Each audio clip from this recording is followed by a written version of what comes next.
but the next session is called In Mari's Words. And while we no longer have the opportunity to hear directly from Mari at our NATG meetings, we can revisit that experience by listening to her own words by way of video clips. And in this short period of time, we hope to highlight some of her professional and personal contributions to our work, past, present, and future, and to remember her challenges to us as trainers as we continue to guide reading recovery across North America.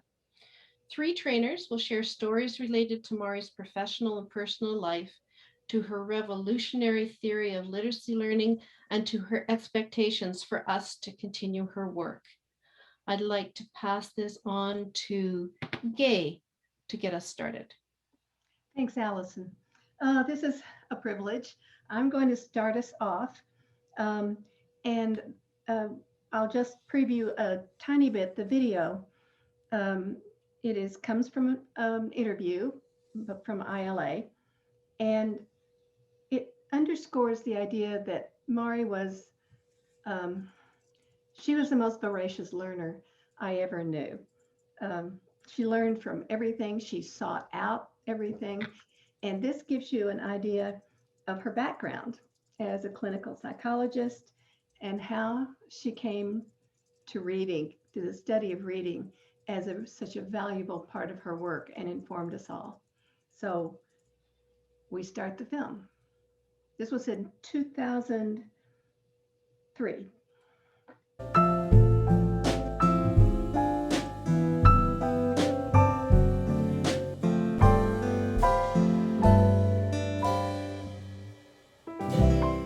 Could you please describe your work as a clinical psychologist and how it intersects with the field of reading?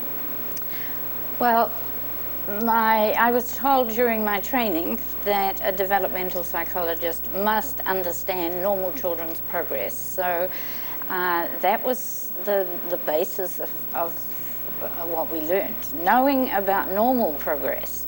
Then when you came to deal with children who had some kind of problem, the goal was always in treatment to bring the child with the problem back onto a normal trajectory of progress. So that fitted in with any area of children's problems that I had to deal with or train people to deal with. So how did reading become part of your work? Well, I was trained as a classroom teacher, and then very quickly I moved to work in special classes with children who had low intelligence. And I did a master's thesis on those children learning to read. That was many, many decades ago. And then, as a result of that, I got a Fulbright scholarship to the University of Minnesota, where I took developmental psychology, but as a minor, I studied in the College of Education, and I was taught by Professor Guy Bond, who's one of the historic figures in the reading field, and he had studied with Arthur Gates, so I feel my sort of history goes back into the 1930s, which is a long, long time ago. In my class at that time, there was an important person. He was a classmate. He was an assistant to Dr. Guy Bond, but he became one of the youngest presidents of IRA, and that was Ted Clymer. And we were studying research back there in 1950 together. But after that, I returned home, and I was married and had 2 children, and did things like teaching remedial reading at the kitchen table with children in the local district for a period. Could you tell us a little bit about the development of the Reading Recovery Program? It was in 1976, quite late in my career, and after I'd become head of department in the university, head of education, that I felt free to go back to the study of prevention that I really had thought about in the first place. What's normal development, what's problem development, and how do you bring the ones with problems back to a normal track?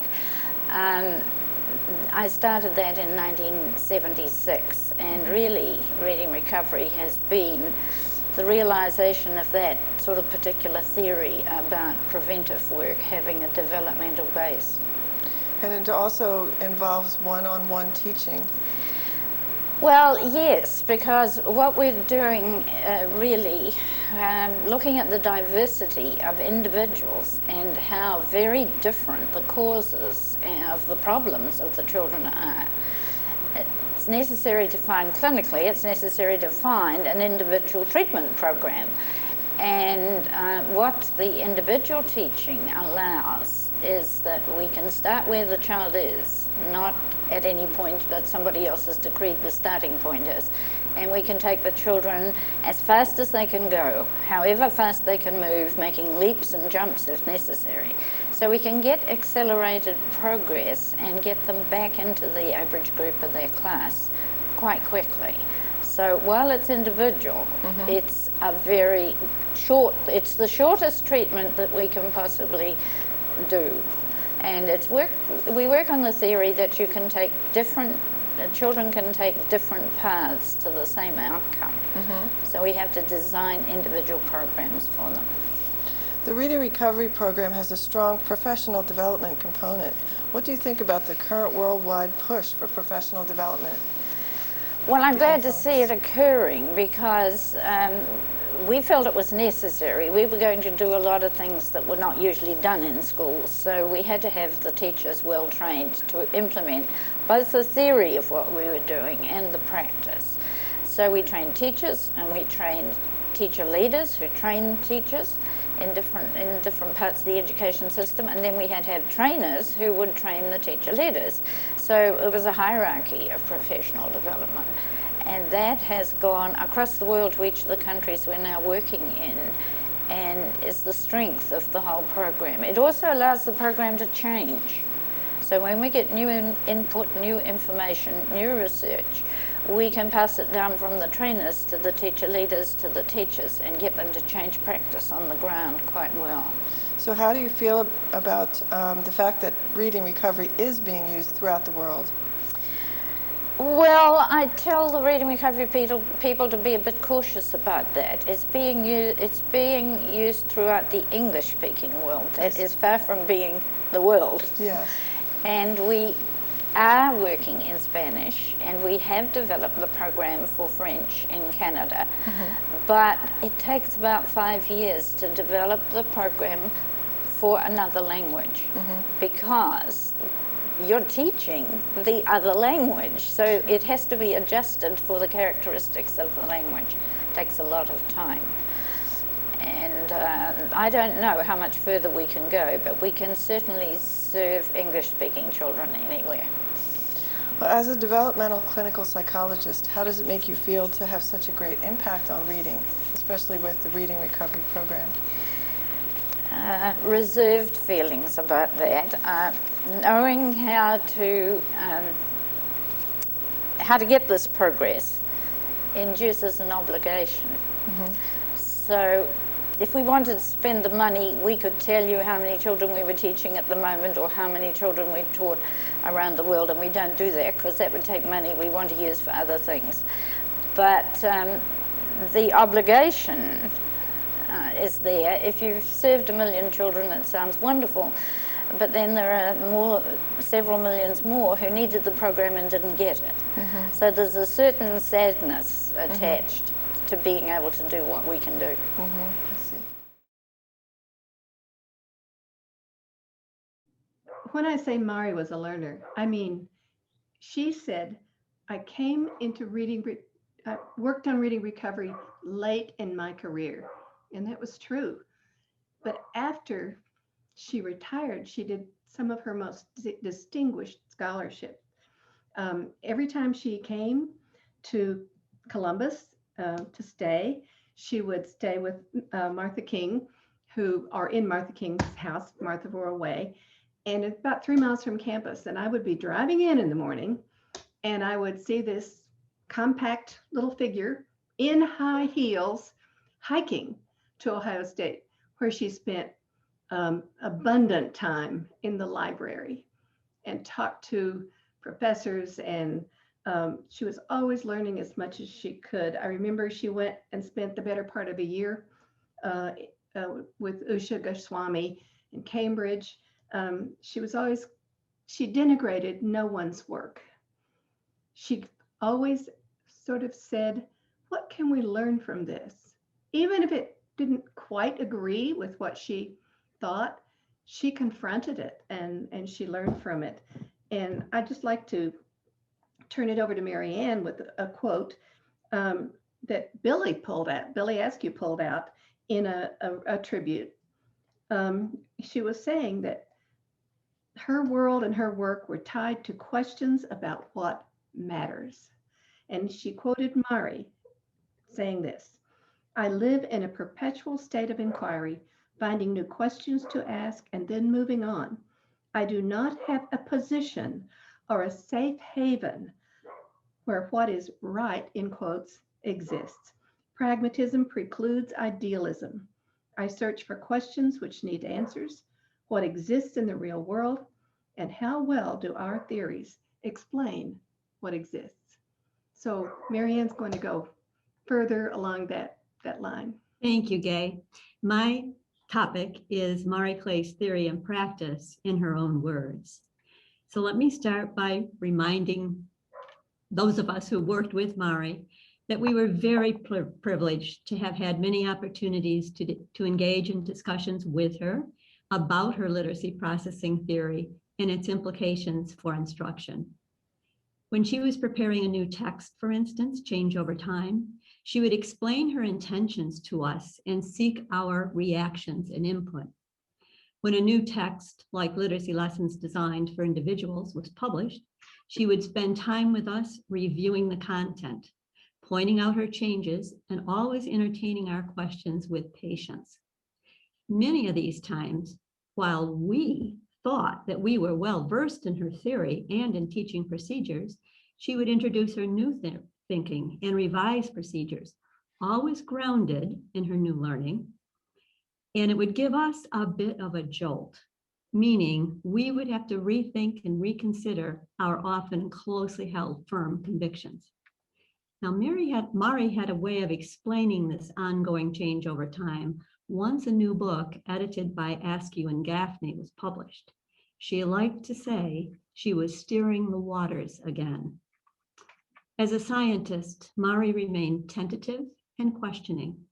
She continuously pursued new or deeper understanding and more evidence, and this led to both sounder explanations of her theory and more effective practices.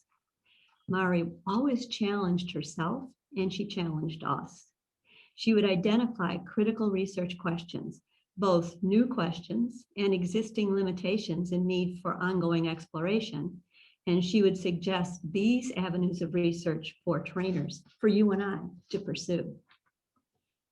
So thinking about the enriching exchanges that trainers enjoyed with Mari, I've pulled snippets of Mari talking about theory and the practice of teaching literacy, taped in 4 different settings.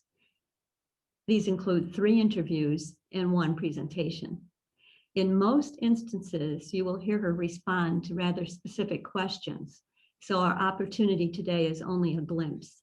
But listen to her discussion of a range of familiar principles, including the importance of designing unique individual plans of instruction for each learner, teaching for independence, ensuring children read whole texts and write stories in every lesson.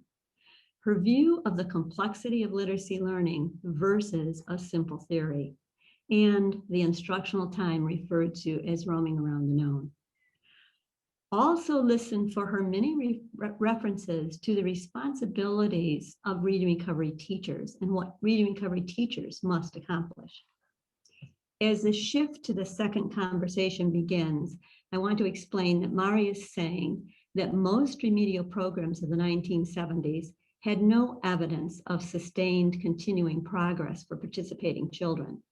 So she planned intentionally, that is, to ensure both sustained and ongoing literacy growth for reading recovery children following their intervention. And the key is teachers successfully teaching for independence. There's also a brief discussion of learning disabilities and dyslexia and its prominence in the 1950s and the 1960s and her thoughts about that. The video ends with Mari presenting an introduction to the concepts about print test. This test was filmed at OSU in 1976, and Note Gay said that was the year that Mari was beginning to get back into and develop the reading recovery intervention. While listening to this segment, I suggest you listen closely to her terms, and especially her use of the word discovery.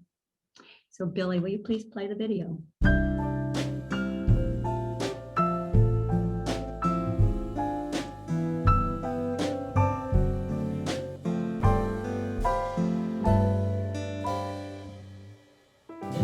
And once we begin the teaching, we expect the teacher to design her program to make the most of the child's strengths and to gradually build up the weaker things by playing to the child's strengths. And that actually means that every child's program is different. The teacher's training is quite long. It takes place, she works as an kind of apprentice over a year, but that is because she must learn to design a program to suit the child. So she must know her job very well, and she must know the child's characteristics very well. And then we also have some other sort of principles. One is that the shortest route to being an efficient reader and writer is to read actual texts, to read stories, not to study words, but to read stories. You do pay attention to words, you do study words, but the main thing is you must get in and put this all together on reading books, and you must write every day and compose a little sentence, 2 sentences, a little story, and get that written. Past research would say that remedial programs have not succeeded with that. That the children tend to make slow progress once they come out of the program, or they would even drop back and lose some of the skill they've been given in remedial programs. A lot of research had been unable to find a continuing effect. So we had to design what we were doing to try and achieve this. And what we aim to do is not teach the child words, letters, sounds, what I call items of knowledge. What we try to do is teach the child how to work on print, whether they're working at problem solving in reading or writing a message down in their story, that what they have to do is to say, oh, this is what I need to do, or this is what I want to do, how do I work on it? And the teacher's task is to help them to have the strategies to work on print, and the teachers pass them independence from the beginning. So it's very easy when tutoring a child to make the child dependent on you as a teacher. The next move is up to you rather than the child. We have to get these children independent so that they can meet a problem and start solving it. They may need some help, but they go at it themselves and work independently. That's the insurance that back in the classroom, if somebody's not available to give them help, they'll push the boundaries of their own knowledge. I suppose my concept is that literacy learning is a very complex thing. Many people have a concept of it as being just simple. You teach the child the letters or the sounds and that's all there is to it. It's very much more complex than that, and children can get very confused. So if we can get them sorted out in the first months of first grade, then they're freed to proceed with education without being shackled with the problem, I suppose. In the 1950s, 1960s, 2 concepts gained a lot of ground. One was learning disability, and one was dyslexia, and sometimes they're used interchangeably. And this was thought to be a condition which a person might have, which prevented them learning to read and write. And I think that's just overgeneralized the concept to a lot of people that it didn't apply to, and sort of stopped people from taking any action. What type of children fail to make progress? They're not necessarily kids with a low IQ. No, they're not. mind you, some of them are, and they would get into the program because you don't pick them on IQ, you pick them on achievement. Sure. But some of them are children who have wonderful language and vast experience and bright little kids that you'd think would just be able to do it, and somehow the complex process, they don't put it together well.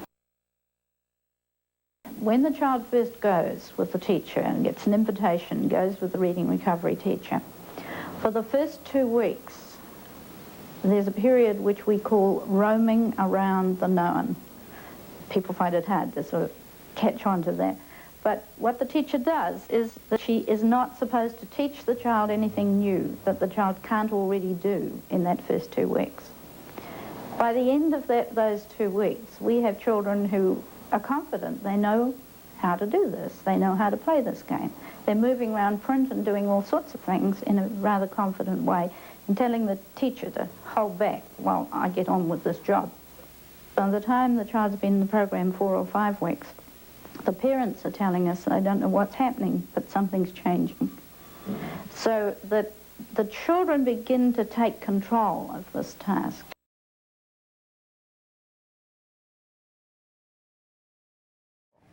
But we noticed that we were getting some problems in the visual learning area.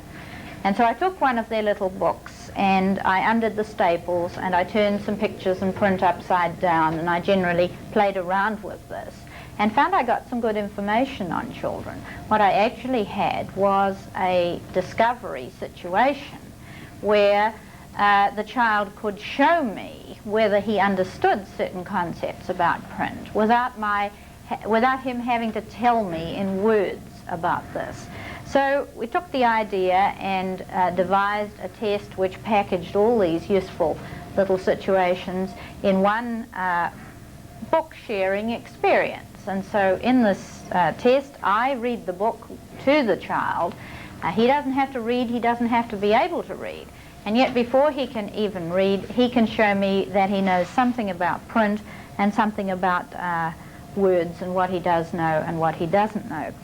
Finally, I think the important thing for me about the test is that instead of just giving me a score, which tells me, yes, Johnny is at the same level as Mary and Jimmy, they all got the same score on this test. Instead of that, it tells me that although they got the same score, Johnny doesn't know the difference between a letter and a word, whereas Jimmy has difficulty with the changed around order of things, and Mary hasn't yet mastered the left to right direction.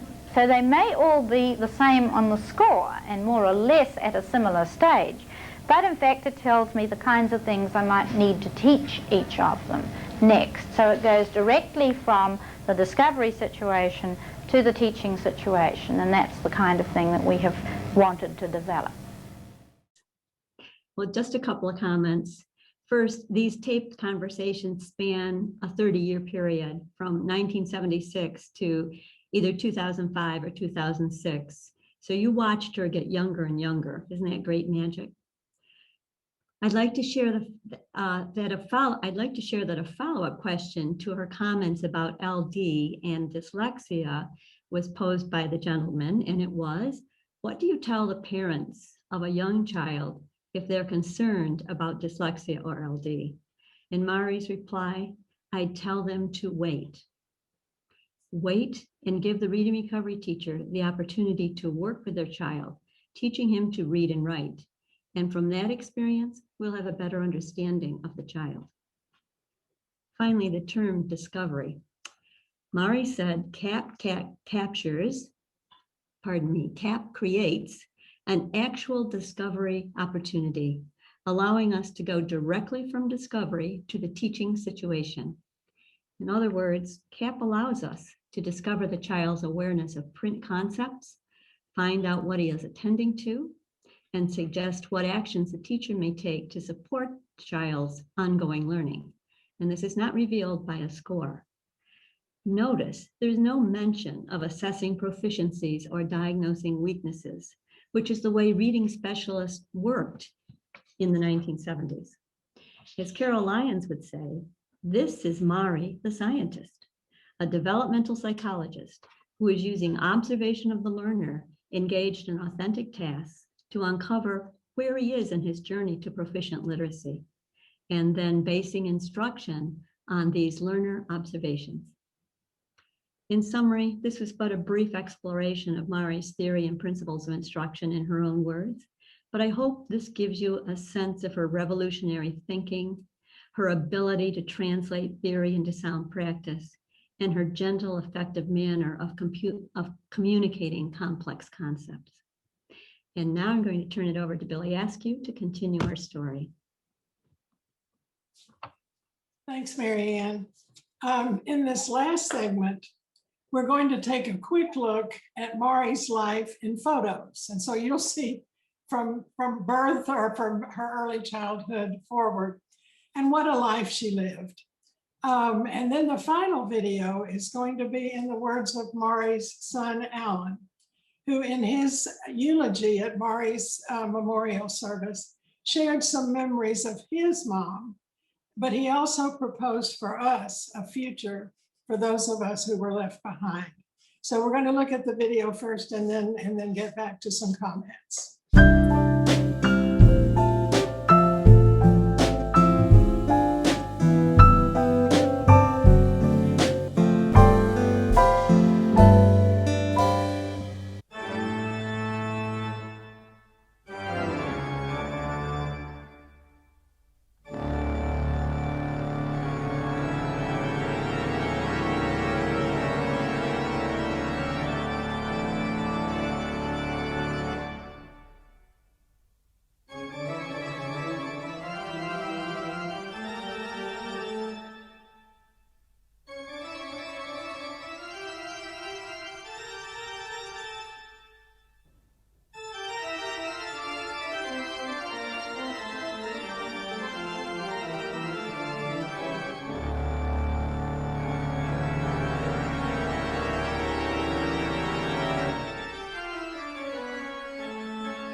I wanted to come here today and talk. Don't know that I'm going to find it easy, but I wanted to say something personal about Mari today, because she's not just the great New Zealand educator, but she's also a big, or was a big family person. And she's always there for each of the members of her family. I'm sure Stuart's right that she did use the family growing up as part of the inspiration for her work. I certainly remember one of my fondest memories of my early childhood is going away camping and Mum reading to us in the car at night just before we went to bed, because of the light in the car. And then later on, of course, she published Reading Begins at Home, one of her best books.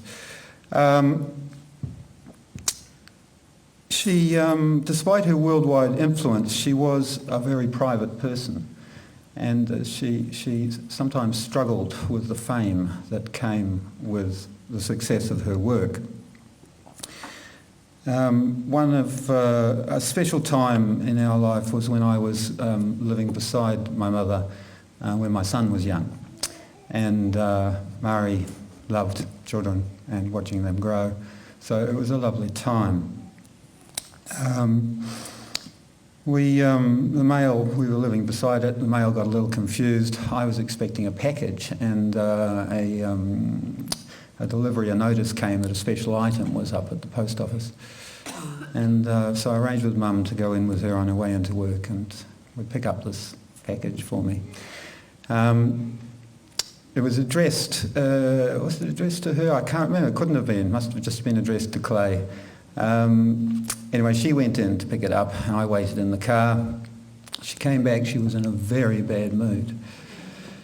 And I said, wasn't it my package? No, it was not the package.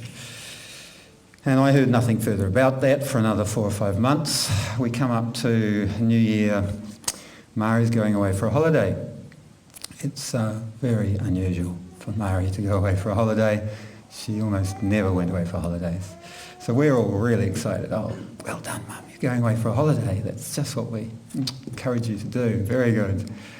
Of course, as soon as she goes away, New Year's honours are announced and she is knighted a Dame Commander of the British Empire. She's gone away to avoid the press, who are on the phone to me all the time at the house next door, because I know nothing about it.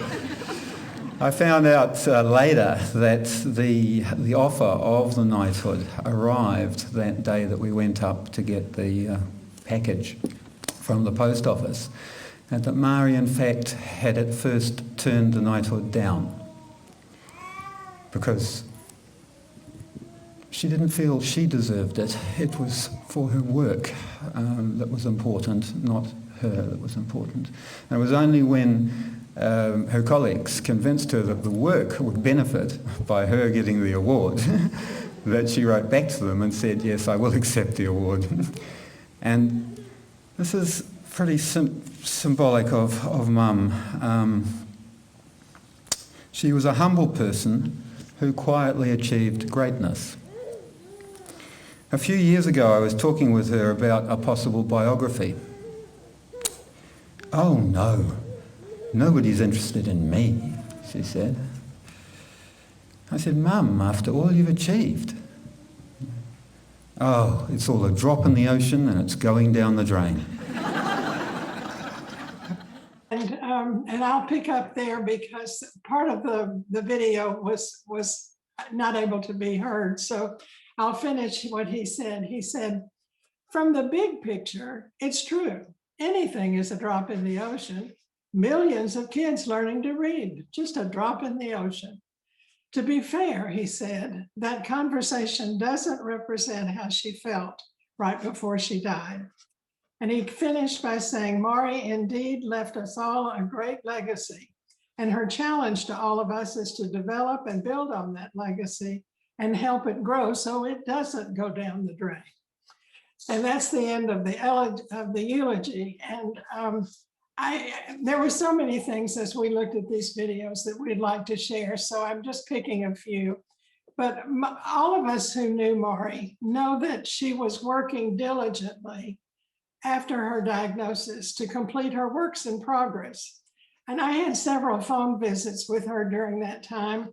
And frequently when I would call, she would tell me she was working with her publisher to complete some manuscripts. So it was not surprising that to the very end, she was moving her work forward and continuing to sail in those new directions. It's impossible to highlight all of the talents, contributions, but I would be remiss if I didn't say something beyond her scholarly work. And that's her personal life as an amazing human being. During the time that she spent with all of us, we learned so many things. We learned that, I don't know how many of you know that she had a beautiful singing voice, that she loved the opera, that she was an accomplished seamstress. She was a fantastic cook. She was committed to her family, and I think you could see that from what Alan had to say. And what Gay was saying, what a learner. I mean, when you think about all the interests she had, even her lifelong study of multiple births. She had a great sense of humor, but I think the most important thing for all of us, in addition to what we've learned from her, is she was a good friend. And I think of all the opportunities that we as trainers had with Mari over the years and how much we miss those.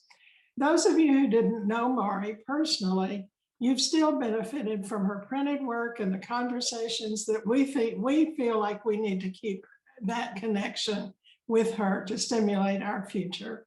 I wish we had time. We had hoped to have time for everybody in the NATG to share their own experiences.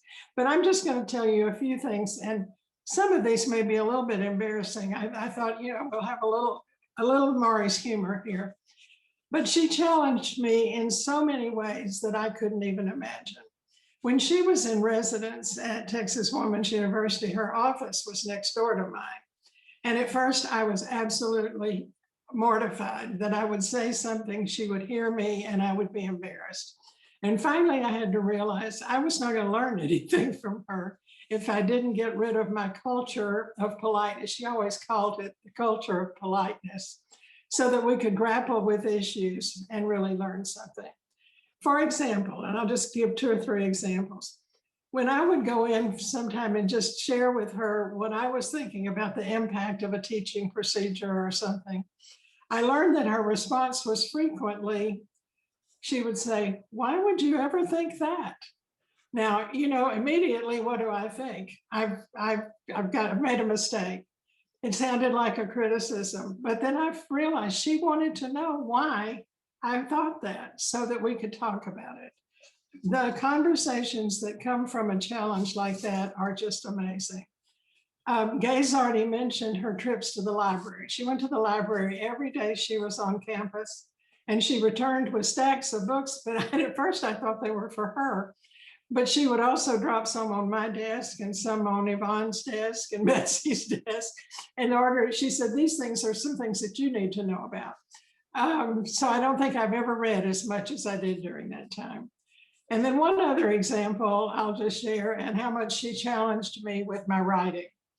Because if I had a manuscript that I was sending for publication, I would ask her for feedback. I was mortified of saying anything that was going to be totally against what she would think. Anyway, at one point she read a manuscript, and this is her first comment. She said, "This may be really important, but the reader will be too bored to get past the first couple of pages." and I thought, oh my goodness, that's really pretty abrupt. But it was so true. She helped me to see what a writer has to do to communicate with the reader. But more important, and this is a lesson that I still think of today. She always said to remember to keep that reader in mind. And she might even take a part of my text and read it to me, probably something she was questioning, and say, okay, how would someone like Chapman or Tunmer interpret that? What is your real message? How is that going to be received by so-and-so? So she helped us to refine our thinking and get to a point where we really were thoughtful about our decisions. And we could talk lessons forever. We all have them. Some of you have already heard my personal story about Mari that began in the 1960s. And yes, I was in graduate school in the 1960s. I was at the University of Arizona. And my major professor was Ruth Strang, who was, a major figure in psychology and reading. And Ruth left and went to the IRA World Congress in Copenhagen. And when she returned, she kept talking about this New Zealander who was going to revolutionize our thinking about literacy learning. And she said, in fact, I hope I lived long enough to actually see the result of her influence. It was years and years later, after I had trained in reading recovery, and I was visiting with Mari, and she was asking me about my background. And I told her I had worked with Ruth Strang, and her story just poured out. She said, I was invited. I was invited to present my dissertation to a group of international scholars at World Congress. And Ruth Strang was the chair of that group. And it was then that I connected those many years ago, that prophecy that she had shared with us so many years earlier. And so when I thought about that, I'll just close with a little bit of a challenge to me from our future. And some of this I'll read. The gifts that our friend Maury Clay left to us personally and professionally just cannot be measured. We're the beneficiaries of a very rare legacy, a legacy of knowledge, commitment, humanity, and lasting friendship. Our challenge is to ensure that that legacy lives on. She changed our conversations about what's possible for children. She stretched our thinking in ways that we could not previously have imagined. And the one thing I do know, and I think all of us know, and Marianne certainly does with her work with the international group, she expected us as trainers to continue her legacy, to continue searching for what's possible, for what's possible. And I think now it's our challenge to work together as trainers in North America and across the world to do just that. So I just want to thank NATG and Allison for the opportunity to let us hear from Maury today and accept her challenge to us as we continue to move her work forward. Thank you. Thanks, Allison. Thank you. That was so lovely. I'm just moved to tears remembering those moments. And it certainly was wonderful to be able to hear Maury's voice again and hear the stories. This is something that has to be preserved. So thank you so much to Gay and Marianne and Billy for doing that work. Thank you very much. What a beautiful way to stop our session for today.